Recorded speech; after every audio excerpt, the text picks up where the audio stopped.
understand this is a harvest year. You cannot see, hardly you will be seeing water activity plants. It will be dominated by the harvest years and the aquatic plants.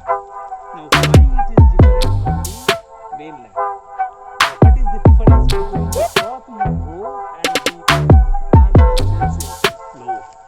But any plant growing in this marshy land will be having more aerodynamic. What does it mean?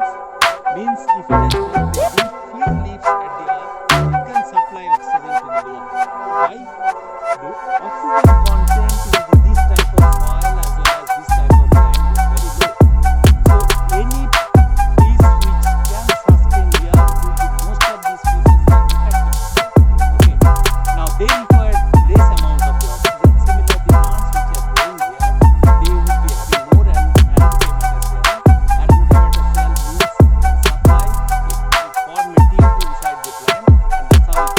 cell means even in this low oxygen content and as the block. So rice is the only example in majority of the crops where you have got the parenchyma cell and it supply oxygen from the leaf to root. That's the reason rice can grow even in the standing water. So what are the other crops can be possible? Now what is the opportunity of this thing? As Dr. Debnath says, what is the opportunity?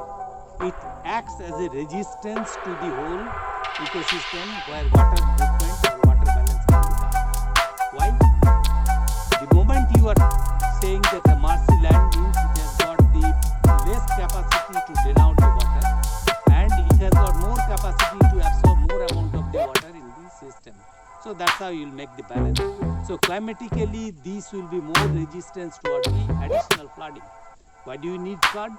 You need flood because to enhance the production, because whatever silt load is coming, whatever sand load is coming, slowly it will be putting the silt at the end of the river mouth. That's how you get the different type of islands. What does it mean? This means when the silt load is coming up, slowly it will be giving you more minerals, more to this. So what type of acidity, what type of pH you can expect it? It will be having more pH here and most of the time if you take a sample, test it at your lab, you will be getting alkaline pH. But in contrast, in the swampy land, you will be having the bigger woody trees and there might be, it may be salty or it may not be salty area. For example, if you go to this Sundarban, if you see this Sundarban, it will be having the same amount of stagnation area, same amount of the ecological balance it will be doing, but it will be surrounded by the woody plants. So that's the major difference in this thing. Okay. What are the other characteristics of this thing? What you see here? Just explain yourself. That will be good.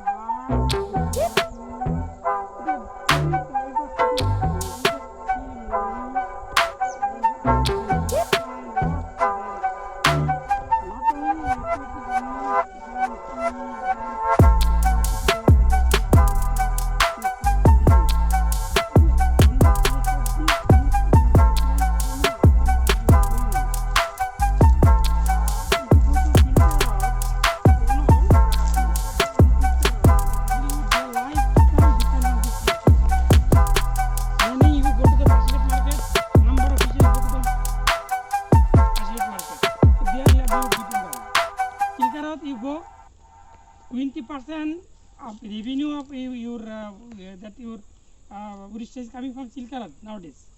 If you go Luktak area, though our northeast we are not able to make the tourism properly, but now slowly coming out. Luktak Lake is become the one of the big hotspot for you Manipur tourism.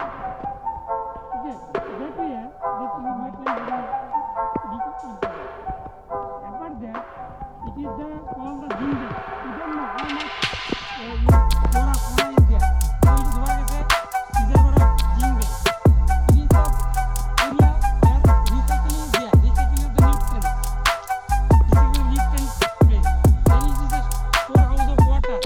It can have floating system, it can submerge system, and then it has got intermittent. So floating system, you will be hearing in Jammu and Kashmir, they grow vegetables on the floating land. So that's also a same system, but they have got some amount of the root mass is going that decay, and then it has got the floating. It can move from. There are some of the plants will be completely submerged. They will see whether some of the plants, whether it has got root on the land, then it is surviving on the water. Is there any plants like that? You take it out, take it to the class, and then identify those plants. So that's how you'll be writing in your. Is it part of conservation or is it part of preservation? Can you tell us? What is the English meaning of preservation?